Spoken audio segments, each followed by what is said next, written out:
Okay, so this tiny thing here is a smart telescope. It's an entire telescope that's motorized, can point to targets automatically, take pictures of those targets, whether they're terrestrial targets. Let's say I want to take a picture of Mount Fuji from here, or I want to take a picture of some galaxies from here, my rooftop balcony in Tokyo, Japan, one of the most light polluted cities on the planet.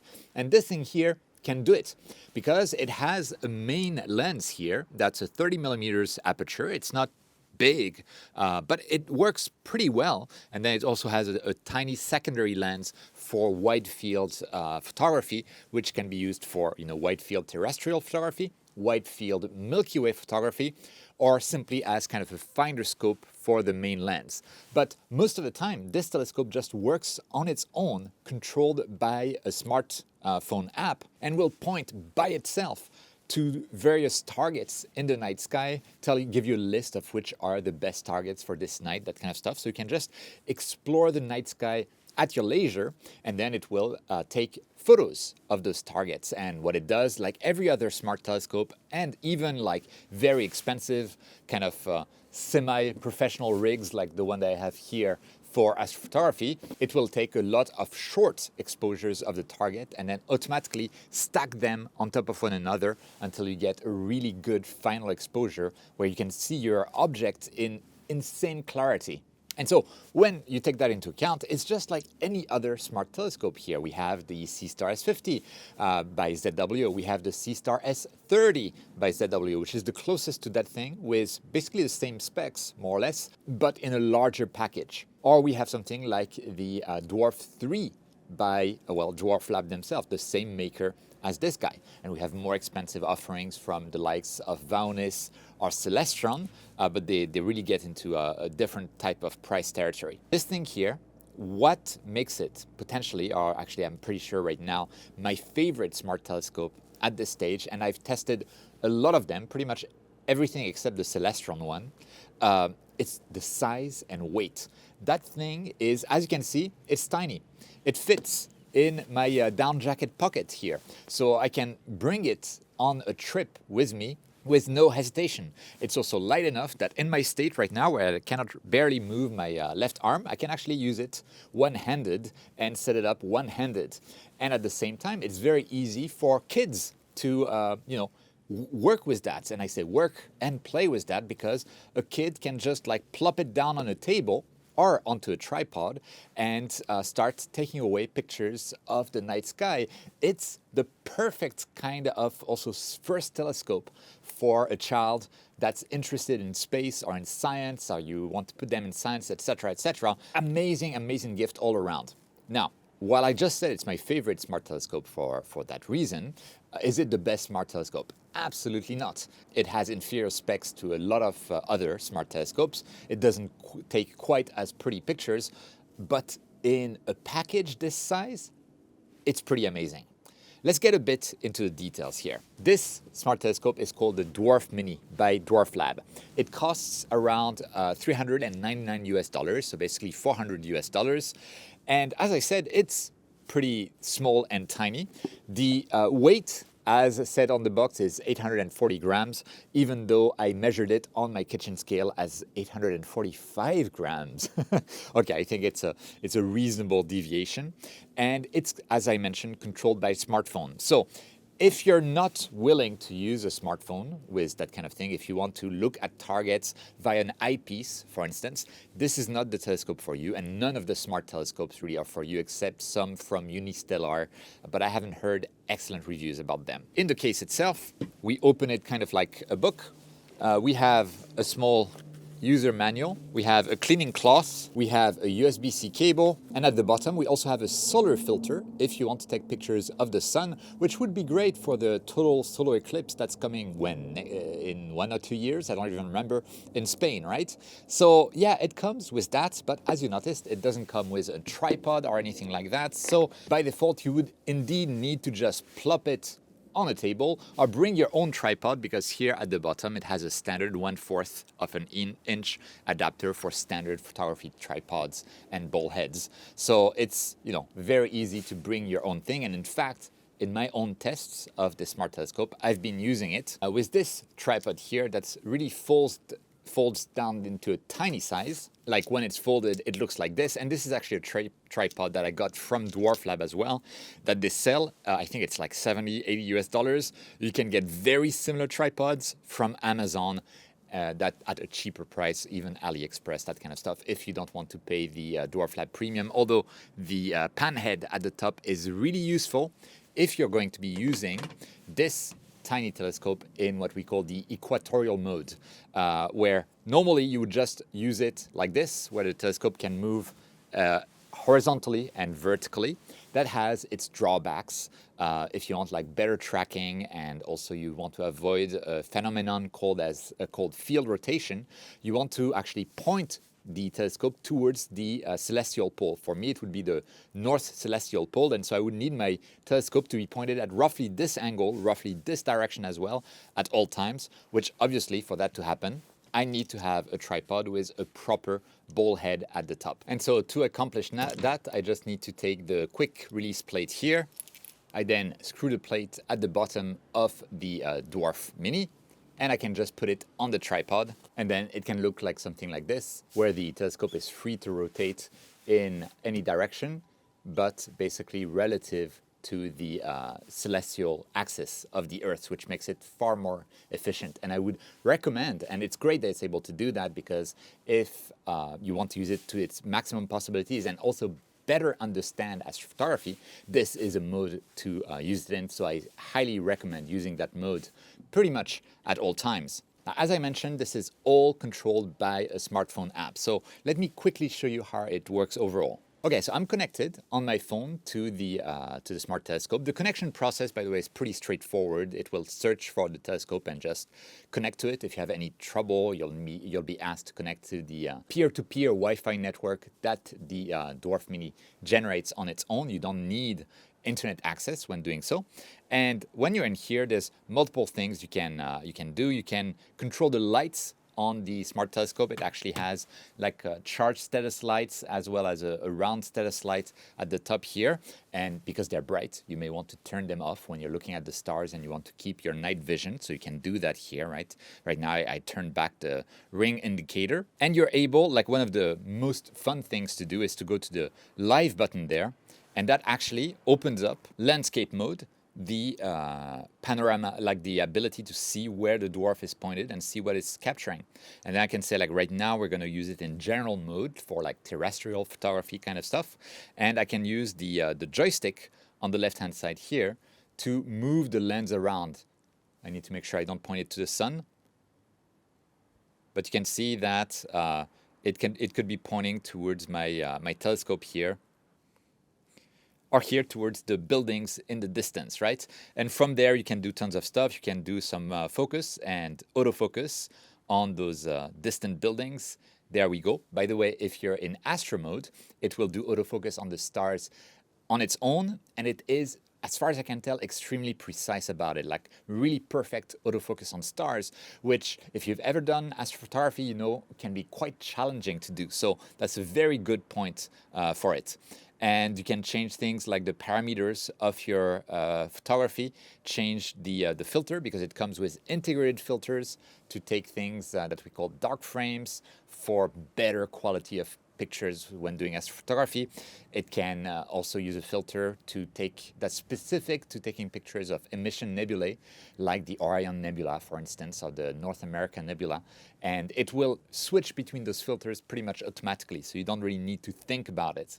And you can change your shutter speed. Right now it's auto exposure. You can change the gain of the sensor, which is basically its ISO, and change some parameters on the picture itself. And you can open up the wide camera settings as well and change those as well. And this is good to play with during the day to get used to, because once you go into astro mode and go to the, it tells you to go to the atlas, you can choose targets within the atlas, like say, okay, right now there's I don't know, I saw M13 there, right? So let's say I want to point my telescope at M13. I would scroll towards M13, click on the little camera icon there, and it would move there on its own after doing a quick calibration routine. There might be some times when it's a bit more complex than that. You might need to manually move the lens towards the sky in a way that you know that the lens can see actually some stars, and then the telescope will take a picture there to figure out exactly where it's pointed. So sometimes it might not be as easy as some other smart telescopes, like the ones made by ZW. They're definitely easier to use. But it's something that I think it's worth the sacrifice because of the results that you can get with this. Before I get to the results, by the way, I want to show something else that is available on the DWARF Smart Telescope, but also on many other smart telescopes, which is a planning feature. And actually, yesterday night, I created a plan for this mini telescope to take a photo of the M33 Triangulum galaxy with a certain shutter, gain, and filter settings there, and between 6 p.m. and 9 p.m. roughly. And then I wanted to go to the Pleiades, right? Which are very pretty in this season. I told it to target the Pleiades between 9:20 p.m. and midnight. And then I told it to go to M42 and to image M42 from roughly midnight to 2:30 a.m. And that's it. And the telescope, once I sent the schedule to it, it did everything at night automatically and then gave me the results. Although it sometimes has issues, and I'll show you that in a moment. So if I want to create a new schedule for tonight, for instance, I can go to schedule here. I'll end up on a screen like that after inputting a name for my schedule, like new schedule. And then I can click on plus, and I can either input coordinates manually or add a recommended target, and it tells me which targets are recommended for tonight. And that's pretty cool. I could say, I want to take a picture of the Pac-Man Nebula. Then it shows me as a curve how high above the horizon the Pac-Man Nebula is going to be throughout the night.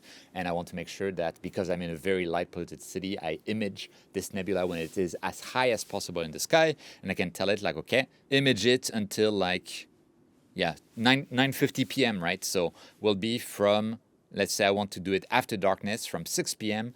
to 9:50 p.m. Save, and then I can add another target and say, okay, we're going to find something else, and then we're going to do the Pleiades for the rest of the night. Something like that from 10 p.m. to 2 a.m. Save, and then I can sync to the telescope, and the telescope will just do its job on its own without needing any help. There are some issues with that though, and with the telescope in general. The main issue with this telescope is the battery life. The battery life on its own with the internal battery is advertised as 4 hours of battery life, which obviously for the schedule that we just created is not enough. But worse than that, when I actually tested the battery life in conditions where it's kind of cold outside, it's in the winter and it gets colder at night, it really went down to around 3 to 3.5 hours. So not even 4 hours in my case, which means that you really want to plug it into a mobile battery via the USB-C port that you can see here to really be able to take full advantages of those plans throughout the night. Okay, and that's, I would say, the main weakness of this telescope. Otherwise, the optics, at least on the sample that I got, are very good, and I'm getting really excellent results. Talking about the results, let's look at them. By the way, before we go into the results that I got with this smart telescope, just quick word on the specs. They're not the best specs ever. I mean, the main lens there, as I mentioned, is only 30 millimeters diameter, and the focal length is 150 millimeters. So we have a not so blazing fast, but decent f5 focal ratio. Also, the sensor inside is a modest IMX662 sensor by Sony, still a very good night light kind of sensor, but it's limited to basically full HD resolution, and it has a pixel pitch, meaning the size of the side of each pixel is around 2.9 microns compared to other smart telescopes that might have basically they're able to achieve a better resolution per pixel based on the combination of their focal length and the pixel size. But I basically allow all of that because of the size, because that size is absolutely amazing. So with that, let's have a look at some results. And before that, of course, if you're enjoying this video, you can like the video, it really helps the channel out. You can leave a comment, let us know what you think about this tiny little dwarf smart telescope. Would you want to buy one? Would you want to buy one for someone else? And of course, if you want to support me through these reviews and educational videos about astrophotography, and you're planning on buying anything from Dwarf Lab, I'll have the link down below, or High Point Scientific, Agena, Amazon, etc. If you do so after clicking one of the links that I have down in the description, it will help me out at no cost to you. And if you want to sponsor the channel directly, to really support me directly, you can become a channel member. It's the join button next to the subscribe button, or you can become a Patreon supporter. The link is down in the description, and some of my Patreon ranks have access to my videos early and without ads. Okay, so I'm in the Dwarf Lab application connected to the Smart Telescope. I'm going to go into my album here, and you can see we have the pictures that I have taken across several nights. And on the first night, I was doing everything manually. That's where a lot of the magic happens, because you can see the galaxy or the target like becoming more and more visible on your screen. It's pure magic. And I have, like, straight out of the telescope from one of the most light polluted cities on the planet, this image of M33, the Triangulum galaxy. And what I noticed beyond, just the fact that we're able to get some pretty cool stuff from the galaxy itself, and it's very visible, and this is less than 2 hours of work on this galaxy, the star shapes across the field of view are pretty decent. There are no issues at all with star shapes. Whereas probably the closest competitor to this guy, the C-Star S30, did have one corner with somewhat problematic elongated star shapes. And then, I had taken some quick exposures on the California Nebula, that kind of stuff. But on the second and third night, I used some scheduler, the same scheduler that we looked at earlier, to have the dwarf do things automatically for me. And I took some more exposures on M33, the Triangulum galaxy, so we can still see all of that data. And I also took some exposures on the Heart Nebula, on the Soul Nebula, right next to the Heart Nebula. That's actually quite close, relatively speaking, from Orion, using the integrated dual-band filter that is perfect for this kind of nebula. So we can see the shape of the Soul Nebula as expected. It's not super visible though, and I'll come back to that in a moment, because there's a really cool feature that's available to us. It's the Stellar Studio here. And then at the top, I have further results. I have the Pleiades here from my schedule. We can start to see some of the nebulosity in the Seven Sisters there, so Subaru in Japanese. And I have also some more exposures of M33. Actually, no, this is not more exposures of M33. This is a stack of this guy here and that guy there, both combined into what Dwarf Lab calls a mega stack. And so the telescope internally to itself, it doesn't really do that on the smartphone. It can take all of these tiny subframes, those 30-second exposures, let's say that it took the raw data, and stack them all together once again across multiple nights to create a mega stack. And that's what we have in this mega stack feature. And all I needed to do was select those two things, stack, and it took something like 1.5 hours roughly for the telescope to stack everything. I did that during the day, so I didn't need to wait for anything really. And I made sure it was plugged in because it's of course very power intensive when it does that. And that's the stack that I ended up with. But something that is a bit more impressive perhaps is the fact that I can take any of those images and place them into this Stellar Studio thing. And if I take my mega stack from earlier, so the two stacks of M33 put together to get even better data, and I have this auto processing done on it, there is what we get. It does the color calibration of the galaxy, it does denoising automatically, it sharpens the stars as well, and we get a picture that I honestly would have been kind of thrilled, absolutely thrilled to get when I first started astrophotography. It took me quite a while until I was able to get a picture like that from Tokyo, and this thing, in a couple of nights, automatically almost, was able to do that. And I think that is very impressive. And by the way, I did make sure that taking the individual raw frames, stacking them myself on my computer and then processing, I could get something very similar to that. And actually, I could get something tiny bit better, but not much better, which really speaks to how good this automatic processing is. I mean, come on, look at this. This, in my opinion, is amazing. And then I did also some processing, the same thing on the Pleiades. This is the before, and this is the after, the auto processing. And similarly, on my computer, I wasn't able to achieve much better than that. And that's really impressive, and we can see all of this nebulosity around the main stars. These are basically like dust floating in space, reflecting the light from those individual stars. And that's pretty amazing to be able to see that so easily from Tokyo. And to show you as well on the Sol Nebula, so this is the initial image, and then after this auto processing, we got this. And again, we can see really the whole nebulosity all across. That's very, very visible, and it's all red because most of the nebulosity in this emission nebula is actually from hydrogen. Hydrogen will emit light in the hydrogen alpha wavelength mostly, which is in the deep red, and that's why we see everything in the deep red. That's kind of like the natural colors. I also did some processing myself to get colors that are closer to something like we see when we see Hubble Space Telescope colors, and this is what I got. And again, this is from the raw data from the smart telescope here. So when I say raw data, I stacked manually everything, and this basically precludes any suspicion of using AI or downloaded images from the internet or that kind of stuff, and then processed it manually myself, and this is what I got. And I'm very impressed by this. Again, in terms of specs, in terms of capabilities, it's not the best smart telescope there is, but wow, does it pack a lot in a really, really tiny form factor. I mean, if I'm going on a trip and I know I'll be in like darker skies than Tokyo, which is pretty much any trip, I'll be taking this with me because there's no reason not to.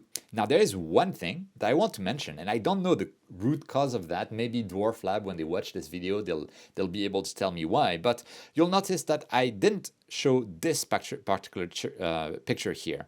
If I go back to the main thing, it says M42. M42 is actually, it stands for Messier 42. It means the Great Orion Nebula. And that's what I had. If we go back to my schedule here, at the very end of the night, I had M42. And going back to the album, there's nothing here. M42 is a super bright nebula. It's a great target for tiny smart telescopes because it's so easy to capture, and yet nothing. And that's because I think the smart telescope didn't center the target properly. Maybe it wasn't able to center. Maybe the target was too low. I don't know what happened. But this is not the first time that this has happened to me with a Dwarf Lab telescope. I had something similar happen to me with a schedule on the big brother of this telescope called the Dwarf 3. So there might be a bug here that Dwarf Lab may want to fix, or maybe the coordinates for M42 in the scheduler were incorrect. I don't know. But this is what I meant when I said that the scheduler might not be the completely perfect there. And so you may want to do things, manually by going yourself to this live thing here and then selecting deep sky and then going to the atlas and, selecting your targets or searching for your targets. And you have here the targets with a preview and said, okay, I want to, frame it like this and that kind of stuff, right? And then you can see the targets actually appear in front of your eyes, and that's, in my opinion, a lot of fun as well. So yeah, highly recommended to play around if you get this smart telescope. So with that, would I recommend this little Dwarf Lab Dwarf 3? Well, if it wasn't clear from the video, I mean, the answer is obviously yes, I'm recommending it a lot. It is not cheap. It is cheap for what it is, to be honest, in my opinion. But it's still significant amount of money at $400 US, $399. So it is an investment. But what you get is really a tiny package that can do so much.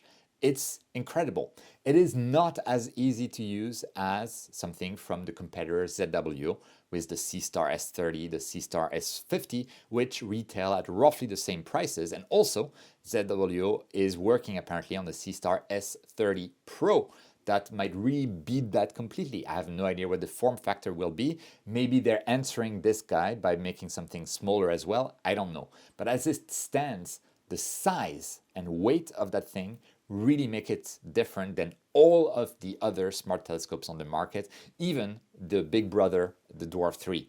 And that's what I really love about that, because I don't need to have any second thoughts about bringing this with me on a trip, even if it's like using the airplane or something like that, because it is so small and tiny and full of possibilities.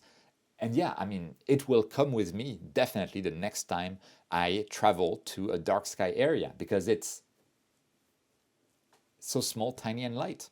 And I was able to set it up and use it completely one-handed, which is a bit of an advantage. What are your thoughts? Let me know down in the comments. While you're there, you can like the video. It really helps the channel out. If you want to help even more, as I mentioned, and you're planning on buying anything from Agena, High Point Scientific, Amazon, or Dwarf Lab, I'll have the links down in the description. If you use those links before purchasing something, it will help me out at no cost to you. And you can also sponsor the channel directly by becoming a channel member. It's the join button next to the subscribe button, or a Patreon supporter. I'll have the link down in the description. And my channel members, my Patreon supporters, you know it. You make all of this possible. Thank you so much for your support. With that, thank you so much for watching. I hope you enjoyed. Don't forget, whenever you can, to look up at the stars, and I'll see you next time.